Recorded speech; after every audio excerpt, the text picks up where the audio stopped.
ছেলেদের কাঁদানো এত সহজ না। একটা ছেলে রাস্তাঘাটে মার খেয়ে পড়ে থাকলেও সে কাঁদে না। তাকে তার বাবা মা ইচ্ছে মতো বকা দিলেও সে কাঁদে না, বরং শান্তি পায়। তাকে ক্লাস টিচার বেত দিলেও সে কাঁদে না।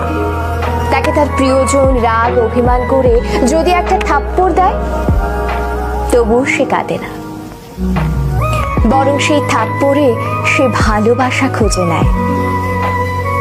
এক কথায় বলতে গেলে ছেলেরা কাঁদেই না। ছেলেদের কাঁদানোর একটা সহজ উপায় হলো তাকে অবহেলা করুন, তার থেকে গুরুত্ব কমিয়ে দিন, তার প্রতিটা কথা এবং অনুভূতি হেসে উড়িয়ে দিন, তার ভালোবাসাকে মজা হিসেবে নিন। তবেই ছেলেটি কাঁদবে, তবে রাতে কেউ জানবে না। আপনি এইটুকু করে এক রাতে তাকে যতটুকু কাঁদাতে পারবেন, বাকি সারা জীবনেও তাকে ততটুকু কাঁদাতে পারবেন না।